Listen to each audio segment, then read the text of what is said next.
श्री चंद्रशेखर जी। माननीय सभापति जी, जय भीम। बहुजन समाज में जन्मे सभी संतों, गुरुओं, महान पुरुषों को नमन करता हूं, जिनमें महात्मा ज्योतिबा फूले, डॉक्टर बाबा साहब अम्बेडकर और मान्यवर काशीराम साहब को मैं याद भी करता हूं आज के दिन पर।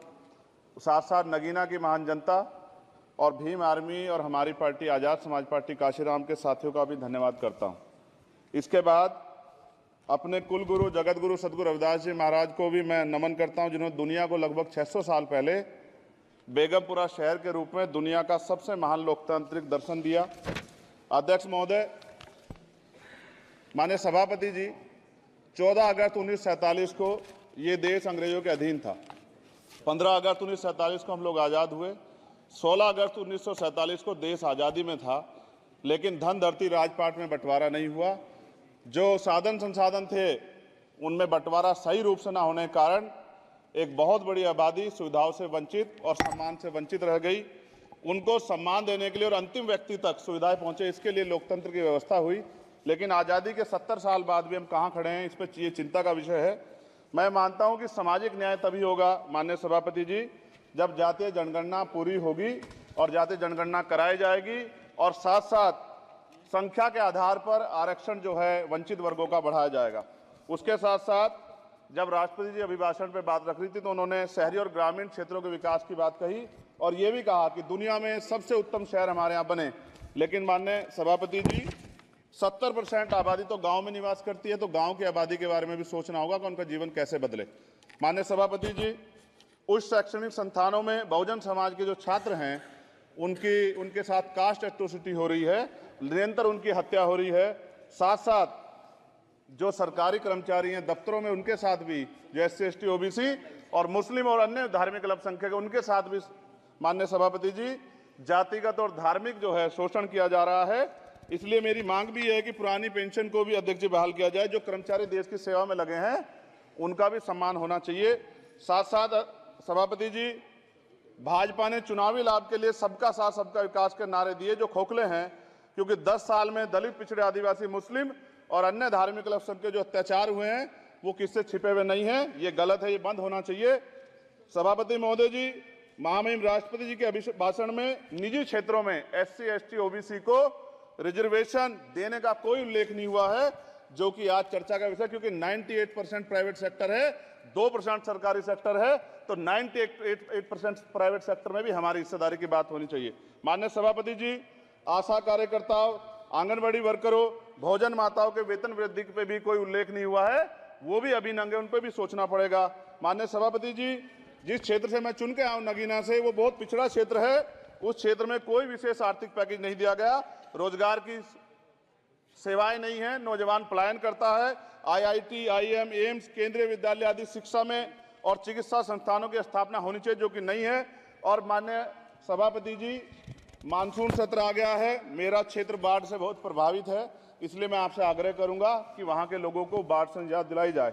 माननीय सभापति जी, चीन हमें आंख दिखा रहा है और लगातार हमारे देश की सीमाओं में घुसपैठ कर रहा है, इसलिए अग्निवीर योजना को हटाकर पुनः सेना भर्ती शुरू की जाए और साथ साथ भारत की सबसे प्राचीन व बहादुर रेजिमेंट में से एक चमार रेजिमेंट को पुनः बहाल करा जाए, ऐसा भी मेरा आपसे आग्रह है। माननीय सभापति जी, पिछले सारे प्रधानमंत्रियों ने मिलकर जितना कर्ज लिया है उससे दुगना कर्ज हमारे वर्तमान के प्रधानमंत्री जी ने लिया है। किसान अगर अपना कर्ज माफ कराने के लिए जाता है तो लाठी झेलनी पड़ती है, जबकि सरकार ने धन्ना सेठों का 15 लाख करोड़ रुपया माफ किया है। इस ओर हमें ध्यान देना पड़ेगा, हमारी आने वाली पीढ़ियों को ये कर्ज चुकाना पड़ेगा। माननीय सभापति महोदय जी, किसानों को MSP की लीगल गारंटी तथा किसानों का कर्ज माफ होना चाहिए। साथ साथ 2 अप्रैल 2018 को SC ST के बच्चों पे बहुत बड़े पैमाने पे मुकदमे लगे थे, वो हमारी लड़ाई सही थी, ये सुप्रीम कोर्ट ने माना और बाद में सरकार ने माना, वो मुकदमे तुरंत वापस होने चाहिए। माननीय सभापति जी, प्रेस जो है उस पर भी शिकंजा कसा जा रहा है, जो पत्रकार सरकार खिलाफ बोलता है नौकरी से हाथ धोना पड़ता है, और सोशल मीडिया हमारा हथियार है, उस पर तरह तरह के प्रतिबंध लगाए जा रहे हैं और विरोध करने वालों को सोशल मीडिया हैंडल भी सस्पेंड करा दिए जा रहे हैं।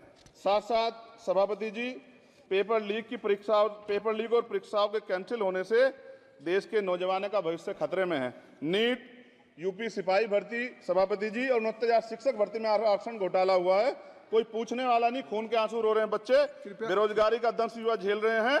इसलिए मेरा आग्रह है कि युवाओं के लिए कृपया समाप्त करें चंद्रशेखर। माननीय सभापति जी, मैं पहली बार बोल रहा हूं, आप कहेंगे मैं बैठ जाऊंगा, मैं आपकी बात, मैं संवैधानिक मर्यादा का पालन करूंगा, मगर हम तो माननीय सभापति जी सुन ही रहे हैं। आप बोलिए, 1 मिनट। धन्यवाद, धन्यवाद। 1 मिनट और बोलिए। अध्यक्ष सभापति जी, नारी सम्मान की बात करने वाली सरकार, हमने मणिपुर देखा सर, हमने पहलवान बेटियों का हर्ष देखा सर, और हमने सर हाथरस की बेटी का हर्ष देखा सर, और हाथरस के परिवार को जो वादा किया था सरकार ने वो भी पूरा नहीं किया। और महिलाओं में भी, स्पेशली दलित, पिछड़े और मुस्लिम वर्ग की, आदिवासी वर्ग की महिलाओं के साथ आज भी एनसीआरबी का डाटा कहता है सर जो जुल्म हो रहा है वो सहनीय नहीं है सर। साथ साथ कोविड में तैरती, हमने कोविड में बहुत सुना सर, कोविड में तैरती लाशें भी गंगा में हमने देखी है सर, और मजदूरों का हाल भी हमने देखा है। सभापति जी बस सब समाप्त कर रहा हूं। नोटबंदी पे छोटे मजले उद्योग की जो कमर टूटी वो भी हमने देखी है।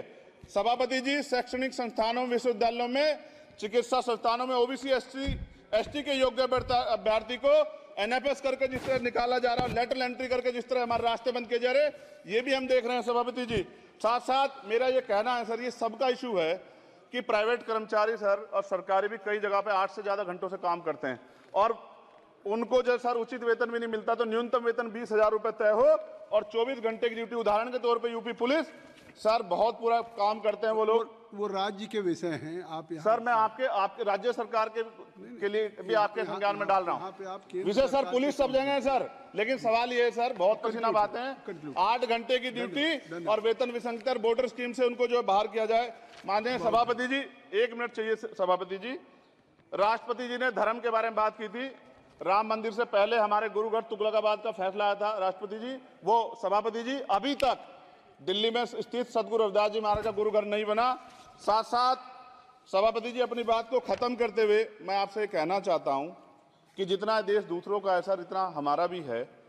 हम मरने के लिए पैदा नहीं हुए, जो चाहता है हमारी हत्या कर देता है। मूछे रखने पे, घोड़ी पे बैठने पे, मटकी छूने पे हमारी हत्या हो रही है। क्या बदला है सर 70 साल बाद भी? दलित, पिछड़े, मुसलमानों पे हिंसा नहीं रुक रही है सर। मेरा आपसे संरक्षण के साथ ये आग्रह है कि इन घटनाओं को रोका जाए, और देश किसी की बपोती नहीं है, देश संविधान से चलता है सर, और संविधान से चलेगा। संविधान छेड़खानी बर्दाश्त नहीं की जाएगी सर। धन्यवाद।